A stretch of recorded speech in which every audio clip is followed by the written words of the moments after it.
Bom dia, boa tarde, boa noite, pessoal do sexto ano. Então estamos aqui mais uma semana, começando nossa semana 15, tá? Nessa semana 15 nós estamos indo já para o livro 2, ok?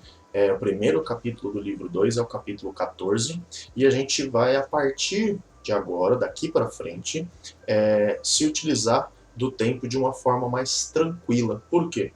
Porque ao analisar o livro 2 eu percebi que nós temos 7 capítulos até o final do ano para trabalhar, e nós temos aí umas 15, 16 semanas até a gente finalizar o ano. Então a gente tem bastante tempo para conseguir trabalhar esses assuntos. Então, em média, os capítulos daqui para frente, ao invés de serem um capítulo por semana, devem ser mais ou menos, muito provavelmente, a maior parte deles, um capítulo a cada 2 semanas, tá? Então, ao invés de ter 2 aulas conteúdo e 2 aulas interativas, devem ser agora 4 aulas de conteúdo e 4 aulas interativas. E apesar que eu tenho feito a minha ediçãozinha aqui, tem dado trabalho, mas eu tenho percebido que vocês têm gostado. Então, a partir dessa aula agora, durante essa semana, semana 15 e a semana 16, que é depois da nossa parada, nós vamos falar sobre o início de Roma, tá bom? Que é o assunto do capítulo 14.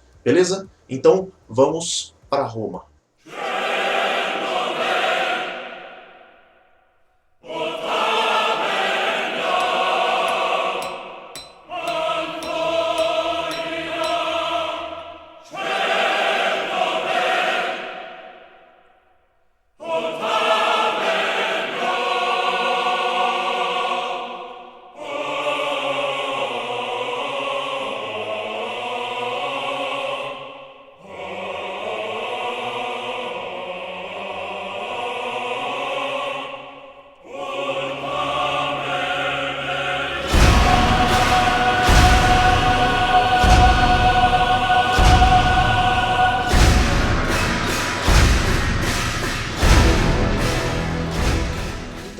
Nessa primeira aula, na aula 1, a gente vai falar sobre o mito de fundação de Roma e a gente vai falar sobre a história de fato, a história, o que a gente sabe do ponto de vista da pesquisa histórica sobre a fundação de Roma. O mito de fundação de Roma, ele explica a respeito de como os romanos se entendiam naquela época, porque toda a história mitológica, todos esses mitos que a gente acaba vendo, mitologia greco-romana, mitologia egípcia, mitologia de qualquer povo, fala muito mais de como o povo se enxergava através dos mitos do que fala de fato sobre como as coisas ocorreram para aquele povo. Então a gente tem que analisar o mito de fundação de Roma, que eu vou contar para vocês daqui a pouquinho, de uma forma para que a gente tente entender o que eles queriam passar para as outras pessoas, para os outros povos, ou até mesmo para eles próprios, dentro da própria sociedade romana, como eles se viam. Primeiro, o mito de fundação de Roma ele se estabelece com a ideia de uma conexão com o passado grego importante. Então, o primeiro ponto da história é de que um herói de Troia, de uma cidade grega, lembra? Troia, guerra de Troia, toda aquela história. Então, de que um herói de Troia chamado Enéas saiu de Troia e daquela região ele pegou um barco, saiu, passou por debaixo da Grécia e se estabeleceu lá na Península Itálica. E se estabelecendo na Península Itálica, ele se estabeleceu especificamente na região do Lácio. Na região do Lácio, ele se estabeleceu, começou a viver ali, e o filho do Enéas, tá? Então ele ficou ali, acabou tendo filhos, estabeleceu uma família. O filho do Enéas, chamado Ascânio, ele acaba fundando uma cidade, uma vila, chamada Alba Longa. Essa cidade, Alba Longa, nunca foi confirmada a existência dela, muito provavelmente ela é uma cidade fictícia, tá? De que seria com esse nome, porque ela estava do lado do lago Albano, tá bom? Enfim, resumindo a história, não vou contar a história com mínimos detalhes, mas durante 300 anos existiu essa cidade de Alba Longa, segundo o mito romano, e depois desses 300 anos, o rei de Alba Longa, na verdade o trono de Alba Longa estava dividido entre dois herdeiros do rei que havia morrido. Era um deles chamado Amúlio e o outro chamado Numitor. O Numitor acaba morrendo por uma eventualidade da vida, e ele deixa a filha dele, ele tinha uma filha chamada Rhea Silvia, e a filha dele era, a princípio, herdeira do trono. Ela não poderia se tornar rainha, porque eles não aceitavam mulheres no poder, mas o filho dela, se ela tivesse um filho, podia herdar a parte do trono que era do avô. Então, o Amulho, que era tio da Rhea Silvia, né, eles eram irmãos, Amulho e Numitor eram irmãos, o Amulho não queria dividir o trono. Agora que ele estava controlando o trono sozinho, ele não queria dividir o trono, então ele ameaça a Rhea Silvia dela ser morta, e ele, com essa ameaça, ele fala assim: ou você vai ser morta, ou você vai se tornar uma sacerdotisa vestal. O que era uma sacerdotisa vestal? Era uma sacerdotisa, uma representante religiosa da deusa Vesta, e essas mulheres que tinham esse cargo, digamos assim, elas tinham que ser virgens, era um pré-requisito para o cargo, para que elas conseguissem se comunicar com a deusa da forma correta, era a visão que eles tinham na época. Então, na visão do Amulho, ele forçar a Rhea Silvia a se tornar uma sacerdotisa vestal era também forçá-la para que ela nunca tivesse filhos. Mas o que o Amulho não contava era que os deuses greco-romanos, eles adoravam se enfiar no meio das histórias dos humanos, eles adoravam modificar essas coisas, e o deus Marte, o deus da guerra, ele vendo essa situação toda, ele se interessou e ele achou a Rhea Silvia muito bonita, e ele acabou engravidando ela. E dessa gravidez nasceram duas crianças, gêmeos, Rômulo e Remo. Quando o Amulho fica sabendo do nascimento desses gêmeos, ele não queria mandar matar dois bebês, né? Ele era maldoso, mas aparentemente ele não era tão maldoso assim. Ele manda colocar os bebês em um cesto e atirar eles no rio Tibre, que era uns 20 quilômetros de distância, mais ou menos, da cidade de Alba Longa. Então, ó, leva para longe daqui, joga no rio, porque é um rio violento, vai levar eles para o mar. Eu não vou ser responsável diretamente pela morte deles. Se os deuses não estiverem nos apoiando, eles morrem. Então, falou para pôr num cesto e jogar no rio Tibre. O cesto, por uma eventualidade da vida ou por algum benefício de algum deus, acaba indo com os bebês sãos e salvos para outra margem do rio Tibre, um pouco mais abaixo. E nessa outra margem do rio Tibre, os bebês saem do cesto e são adotados por uma loba, tá? Lupa Capitolina, se eu não me engano, é o nome da loba no mito romano. E essa loba adota os bebês, ela estava com filhotes dela, então ela estava com leite ali, e ela adota os bebês, ela cria os bebês durante um tempo, os bebês mamam ali nas tetas da loba, eles sobrevivem com a ajuda dessa loba, e depois de algum tempo eles são encontrados por um casal de camponeses da região. Esse casal de camponeses os pega para eles, os cria como seus filhos, e depois deles envelhecerem, passa um tempo, os camponeses acabam dizendo, nós não somos os seus pais. Nós achamos vocês em uma certa situação, numa certa região, vocês estavam sendo cuidados por uma loba, e nesse momento que eles ficam sabendo disso, eles começam como se tivessem algumas visões, o Rômulo e Remo, eles começam a receber algumas informações, digamos assim, dos deuses, e essas visões começam a orientá-los para que eles saíssem de onde eles estavam, que era uma região mais ao norte, ali um pouquinho da região onde hoje tem Roma, e que eles voltassem para a região onde eles foram salvos pela loba, de que lá eles teriam o destino de fundar uma grande cidade. E eles foram até a região, orientados por essas visões, chegaram lá e decidiram criar uma cidade. Vamos fazer uma cidade aqui. Só que os dois irmãos eles tinham visões diferentes de como deveria ser essa cidade. Primeiro, de onde exatamente eles iam fundar a cidade, naquela região, ali em torno de uma das curvas do rio Tibre. Então o Rômulo pensava num lugar, o Remo pensava em outro lugar um pouquinho diferente. Então eles já tiveram uma discordância aí.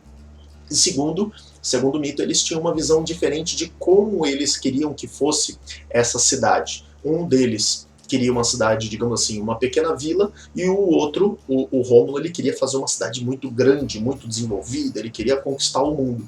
Então eles têm discordâncias muito significativas, e essas discordâncias acabam levando a um conflito, a uma briga. E no meio dessa briga, um deles, o Rômulo, acaba matando o Remo. Ele, muito violento, tal, acaba matando o Remo, e quando ele mata o Remo, ele fica sozinho, ali para criar essa cidade, cria a cidade de acordo com a vontade dele, e inclusive põe o nome da cidade em homenagem a ele, né? Ele, Rômulo, vira o rei de Roma, a cidade de Rômulo, tá? E Rômulo então seria filho de Marte, tá? O deus da guerra, fundador primeiro da cidade de Roma, primeiro rei de Roma. Daí você fala assim, professor, primeiro, que mito maluco, que mito fantasioso. Sim, os mitos são, em geral, meio malucos e meio fantasiosos. Tem uma série de passagens na mitologia que ficam sem muita conexão com a lógica. Mas os mitos, mesmo sendo fantasiosos, mesmo não tendo muita lógica com a realidade, eles tinham uma função. A função desse mito de fundação de Roma era, por exemplo, passar a ideia de que todos os romanos descendiam de Rômulo, e já que Rômulo era filho do deus Marte, todos os romanos tinham uma conexão sanguínea com o deus da guerra. Então isso era muito importante que essa história fosse contada pelos romanos para os romanos, porque isso dava confiança para eles na hora das batalhas, quando eles iam fazer as suas batalhas contra outros povos, mas isso também dava menos confiança para os inimigos. Quando os inimigos ficavam sabendo dessa história do mito de fundação, e os mitos na época eram muito fortes, as pessoas acreditavam muito nessas ideias, né, nessas histórias. Então, quando os inimigos de Roma ficavam sabendo da história de que todos os romanos eram descendentes de Rômulo, e Rômulo matou o próprio irmão pela vontade dele, e acabou, inclusive, fundando a cidade, ele era muito violento, muito forte, ele era um guerreiro, ele era um semideus, então tudo isso, todas essas qualidades, digamos assim, que na época eram vistas como qualidades, grudavam na figura de Rômulo e automaticamente grudavam na figura de todos os romanos. Então, o mito de fundação de Roma, ele tem uma conexão muito intensa com essa perspectiva de conceder mais força aos habitantes de Roma. Beleza? Agora, indo para a história. A pesquisa histórica, a gente, óbvio, não desconsidera o mito, porque a história usa de tudo como fonte. Mas não tem como a história, enquanto disciplina, enquanto ciência, olhar o mito e falar, não, é isso aí, não precisa nem pesquisar, é isso que aconteceu. Não tem como, né? Então a história, ela tem que fazer uma pesquisa, ela tem que se associar com outras ciências, né, com outras ferramentas de pesquisa, para tentar entender o que aconteceu o mais próximo possível dentro da história de fato, mais próximo, entre aspas, da verdade. Então, o que a pesquisa histórica chegou à conclusão até hoje sobre Roma? Eles perceberam que aquela região era povoada por seres humanos desde a época do Paleolítico, cerca de uns 40 mil anos atrás, mas que por volta de 2000 a.C., aquela região foi invadida por povos indo-europeus. Invadida entre aspas. Vieram povos indo-europeus da região central da Ásia, e dessa região eles acabaram se deslocando por volta de 2000 a.C. para muitas regiões, incluindo a Península Itálica. E dessa relação entre os povos que já habitavam ali e os povos que chegaram indo-europeus, surgiu uma mistura de vários povos. Tá? Então tinha os celtas, tinham os samnitas, tinham os romanos, que daqui a pouco vão se formar, tinham os gregos, tinham vários povos, tinham os latinos, que eram os naturais daquela região, que já viviam lá há muito tempo, tá? E dessa mistura toda se fundou uma pequena vila no topo de uma colina, na região ali do Rio Tigre. Tá? As pesquisas indicam que a fundação de Roma deve ter ocorrido mais ou menos por volta de 753 a.C. Mas é mais ou menos, tá? Não se tem exatidão, precisão muito grande a respeito da data de fundação de Roma. O que se sabe é que Roma foi fundada como uma pequena vila numa região próximo da curva de uma das curvas do Rio Tibre, e nessa região haveriam 7 colinas. Tá? Era uma região assim que tinha uma planície de um lado, uma planície do outro, e entre essas duas planícies tinham 7 colinas distribuídas, uma aqui na frente, daí 3 aqui no meio e 3 lá em cima. E teria sido fundada uma vila na maior e mais bem protegida delas, que seria a colina chamada Aventino.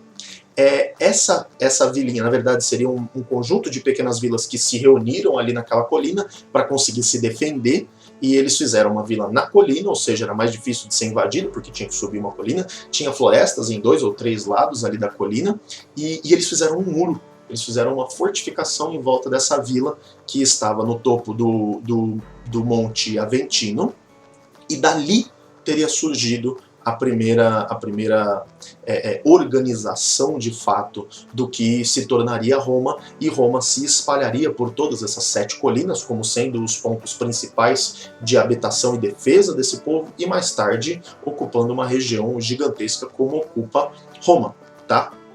Então, como eu disse, a história não tem como, enquanto disciplina, enquanto ciência, se basear no mito, mas ela usa o mito como fonte de compreensão de como eles se viam, como eles se explicavam e tudo mais, tá bom?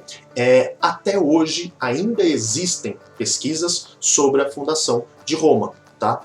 Muitas pesquisas são feitas até hoje sobre a fundação de Roma, porque ainda tem muita coisa a ser descoberta, mas muita coisa já foi, tá bom?